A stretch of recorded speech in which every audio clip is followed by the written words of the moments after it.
commence dans la décharge d'Asunción qui s'appelle Cateura, qui est une grande décharge à ciel ouvert où il y a les recycleurs, ce qu'on appelle les gancheros, qui travaillent toute la journée, jour et nuit, à recycler, enfin récupérer les déchets qui arrivent pour pouvoir les revendre à des entreprises qui vont les recycler, du carton, du papier, de l'aluminium, etc. Et là-bas, Fabio Chavez travaille dans cette décharge dans le cadre d'un projet de sensibilisation au tri des déchets. Lui, il est technicien environnemental à la base, mais il est aussi musicien, amateur, mais depuis toujours. Et il décide un jour de ramener, il y avait une petite fête de fin d'année, la décharge, etc., de ramener quelques instruments, un ou deux amis musiciens, et ça marche super bien. Et en fait, il y avait une demande, en gros, voilà, les recycleurs demandaient à Fabio d'être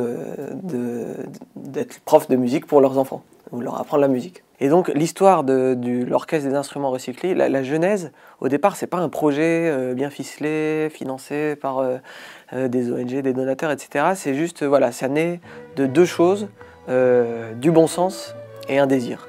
Du bon sens parce que, en gros, voilà, il y avait des gamins qui voulaient apprendre la musique, Fabio qui savait faire un peu de musique, mais il n'y avait pas d'instrument. Et donc face à cette nécessité il faut qu'on ait des instruments, il y a des gamins qui veulent apprendre la musique, et la réalité qui était celle de gens qui vivent au quotidien dans les déchets, et les déchets sont pas vus forcément comme quelque chose de sale, de moche, de puant, un peu comme peut-être nous en tant qu'occidental on peut l'imaginer, mais eux ils le voient vraiment comme une ressource, c'est grâce à ça qu'ils gagnent leur vie en le recyclant au quotidien.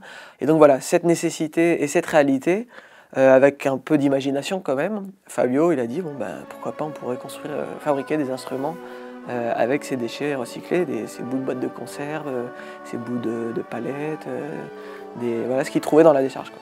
Pour apprendre la musique, ça se fait pas comme ça en claquant des doigts, c'est pas dans l'immédiateté, alors que leur culture à eux, dans la rue, dans leur quartier, dans leur famille, c'était pas mal cette culture de l'immédiateté on subit les choses qui nous arrivent.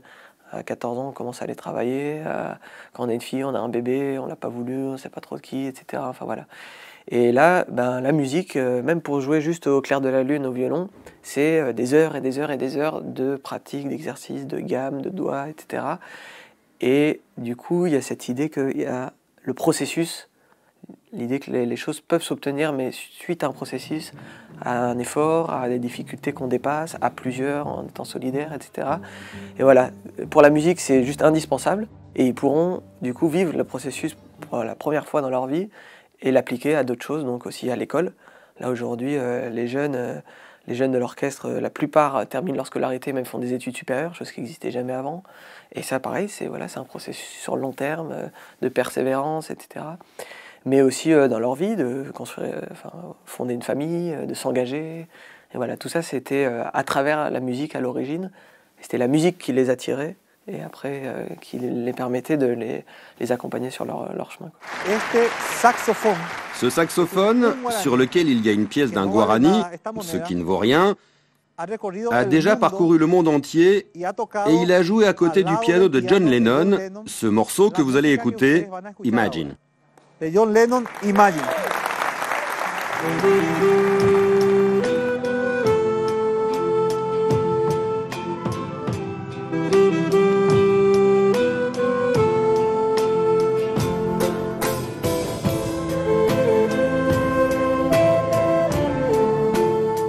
L'orchestre a commencé à se formaliser un peu, à être un peu plus consistant. On a créé un vrai orchestre symphonique, quoi, avec des violons, tous les instruments, des violoncelles, etc., des instruments à vent. Et on a commencé aussi à organiser, à se produire en concert au Paraguay, puis après dans le monde entier. On a fait des tournées. Et c'est vrai que pour nous, on se disait, faire monter ces jeunes-là sur la scène artistique, faire un concert, symboliquement, et c'est comme ça aussi que eux le vivaient, parfois inconsciemment, c'était les faire monter sur la scène sociale aussi. Des gens qui étaient toujours relégués justement aux marges de la société, parfois eux-mêmes restés dans ce cercle de la marginalisation, etc. Beaucoup n'avaient pas de papier d'identité. Les premières fois on a dû voyager, on s'est rendu compte qu'ils n'avaient pas de papier, c'était même pas d'acte de naissance, puis pour faire un passeport, etc. Il y avait tout ça. Ça y est, là, non seulement on faisait ces papiers-là, on formalisait, ils faisaient partie de la société, mais en plus, ils existaient aux yeux de personnes, aux yeux du monde entier et aux yeux de personnes qui étaient importantes même pour eux. Donc ça c'est au niveau personnel. Et au niveau collectif, au niveau de la communauté et même de la société, avant, quand tu disais Cateura dans les journaux, dans les discussions, dans l'imaginaire collectif paraguayen ou même sur Internet, c'était forcément dans la décharge, mais aussi beaucoup de délinquance, d'insécurité, de drogue, etc. Aujourd'hui, Cateura, dès que tu en parles, c'est la fierté nationale.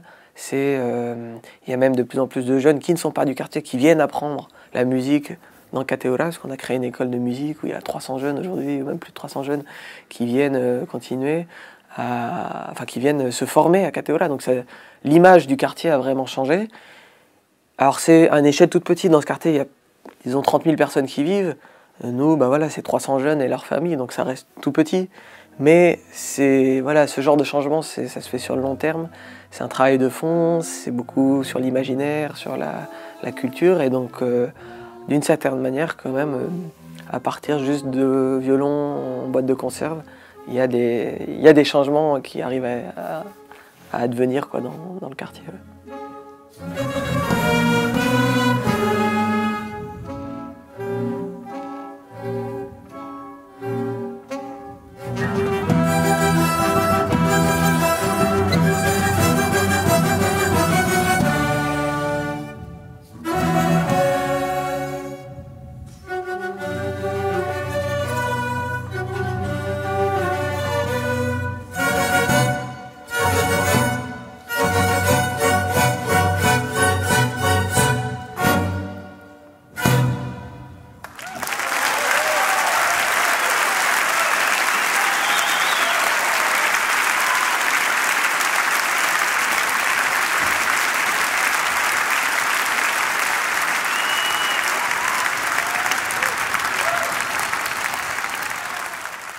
Utiliser, jeter, oui, c'est vrai.